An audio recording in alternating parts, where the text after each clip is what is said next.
ओम नमो भगवते वासुदेवाय नमः। नारद जी बोले, विष्णु पार्षदों के वचन सुनकर धर्मदत्त ने कहा, प्राय सभी मनुष्य भक्तों का कष्ट दूर करने वाले श्री विष्णु की यज्ञ, दान, व्रत, तपस्याओं के द्वारा विधि पूर्वक आराधना करते हैं। इन समस्त साधनों में ऐसा कौन सा साधन है जो भगवान विष्णु की प्रसन्नता को बढ़ाने वाला और उनके सामीप्य की प्राप्ति कराने वाला है? तब दोनों पार्षद अपने पूर्व जन्म की कथा कहने लगे। हे द्विज श्रेष्ठ, आपका प्रश्न बड़ा ही उत्तम है। आज हम आपको भगवान विष्णु को शीघ्र पाने का और प्रसन्न करने का उपाय बताते हैं। हम इतिहास सहित वृतांत सुनाते हैं। हे ब्राह्मण, पहले कांचीपुरी में चोल नामक एक चक्रवर्ती राजा थे। उन्हीं के नाम पर उनके अधीन रहने वाले सभी देश चोल नाम से विख्यात हुए। राजा चोल जब इस भूमंडल का शासन करते थे, उस समय उनके राज्य में कोई भी मनुष्य दरिद्र, दुखी और पाप में मन लगाने वाला तथा रोगी नहीं था। एक समय की बात है, राजा चोल अनंत शयन नामक तीर्थ में गए। वहां जगदीश्वर भगवान विष्णु ने योग निद्रा का आश्रय लेकर शयन किया था। जहां भगवान विष्णु के दिव्य विग्रह की राजा ने विधि पूर्वक पूजा की। दिव्य वणि, मुक्ताफल तथा स्वर्ण के बने हुए सुंदर पुष्पों से पूजन करके साष्टांग प्रणाम किया। प्रणाम करके ज्यों ही बैठे, उसी समय उनकी दृष्टि भगवान के पास आते हुए एक ब्राह्मण पर पड़ी, जो उन्हीं की कांची नगरी के निवासी थे। उनका नाम विष्णुदास था। उन्होंने भगवान की पूजा के लिए अपने हाथ में तुलसी दल और जल ले रखा था। निकट आने पर उन ब्राह्मण ने विष्णु सूक्त का पाठ करते हुए देवादिदेव भगवान को स्नान कराया। तुलसी की मंजरी तथा पत्तों से उनकी विधिवत पूजा की। राजा चोल ने जो पहले रत्नों से भगवान की पूजा की थी, वह सब तुलसी पूजा से ढक गई। यह देखकर राजा कुपित होकर बोले, विष्णुदास, मैंने मणियों और सुवर्ण से भगवान की जो पूजा की थी, वह कितनी शोभा पा रही थी। तुमने तुलसी दल चढ़ाकर उसे ढक दिया। बताओ, ऐसा क्यों किया? मुझे तो ऐसा जान पड़ता है तुम दरिद्र और गंवार हो, भगवान विष्णु की भक्ति को बिल्कुल नहीं जानते।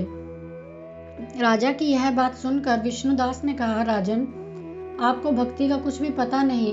केवल राजलक्ष्मी के कारण ही आप घमंड कर रहे हैं। आज से पहले कितने वैष्णव व्रतों का पालन किया है। तब नृपश्रेष्ठ चोल ने हंसते हुए कहा, तुम तो दरिद्र और निर्धन हो।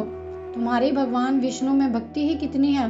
तुमने भगवान विष्णु को संतुष्ट करने वाला कोई भी यज्ञ और दान नहीं किया और न पहले कभी कोई देव मंदिर बनवाया। इतने पर भी तुम्हें अपनी भक्ति का इतना गर्व है। अच्छा, तो ये सभी ब्राह्मण मेरी बातें सुन ले। भगवान विष्णु के दर्शन पहले मैं करता हूँ या ये ब्राह्मण? इस बात को सब लोग देखें, फिर हम दोनों में से किसकी भक्ति कैसी है, यह तुम सब अपने आप जान लोगे। ऐसा कहकर राजा अपने राजभवन को चले गए। वहां उन्होंने महर्षि मुद्गल को आचार्य बनाकर वैष्णव यज्ञ प्रारंभ कर दिया। उधर सदैव विष्णु को प्रसन्न करने वाले शास्त्रोक्त नियमों में तत्पर विष्णुदास भी व्रत का पालन करते हुए भगवान विष्णु के मंदिर में टिक गए।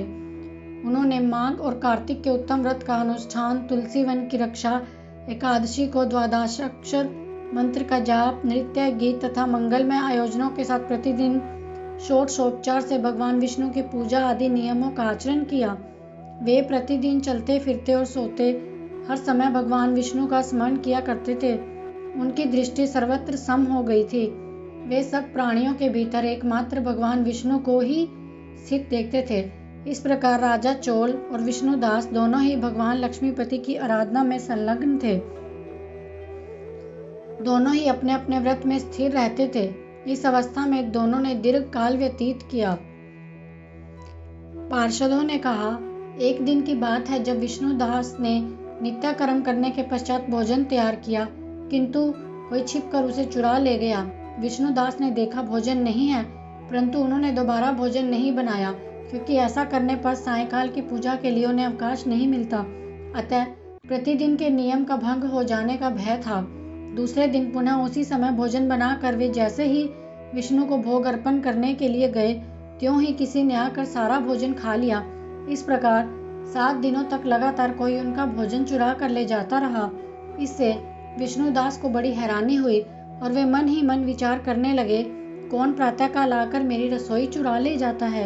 यदि दोबारा रसोई बनाकर भोजन करता हूँ तो सायंकाल की पूजा छूट जाती है। यदि रसोई बनाकर तुरंत ही भोजन कर लेना उचित हो तो मुझसे यह न होगा, क्योंकि भगवान विष्णु को अर्पण किए बिना कोई भी वैष्णव भोजन नहीं करता। आज उपवास करते मुझे 7 दिन हो गए। इस प्रकार मैं व्रत में कब तक स्थिर रह सकता हूँ? अच्छा, आज मैं रसोई की भली भांति रक्षा करूँगा। ऐसा कहकर भोजन बनाने के पश्चात वे छिप कर कहीं खड़े हो गए। इतने में उन्हें एक चांडाल दिखाई दिया, जो रसोई का अन्न हर कर ले जाने के लिए तैयार खड़ा था। भूख के मारे उसका सारा शरीर दुर्बल हो गया था। मुख पर दीनता थी।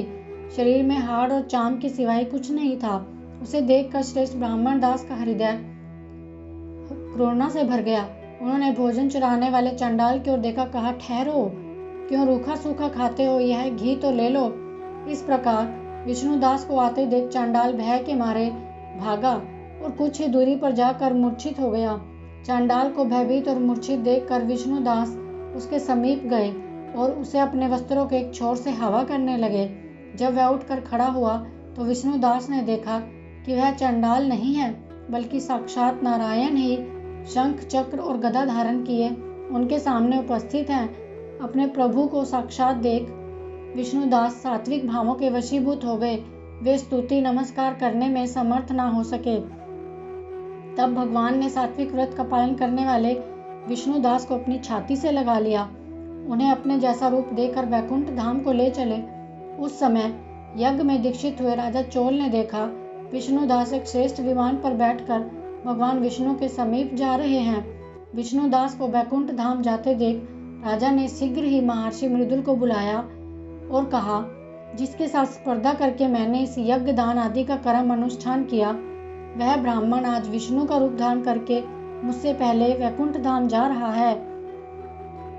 इस वैष्णव धाम में भली भांति अग्नि में हवन किया मैंने और दान आदि के द्वारा ब्राह्मणों का मनोरथ पूर्ण किया। तब भी भगवान विष्णु मुझ पर प्रसन्न नहीं हुए। इस विष्णुदास को केवल भक्ति के कारण ही दर्शन दे दिया। अतः यह जान पड़ता है कि भगवान विष्णु केवल दान और यज्ञों से प्रसन्न ही नहीं होते, उन्हें प्रसन्न करने के लिए केवल भक्ति ही काफी है।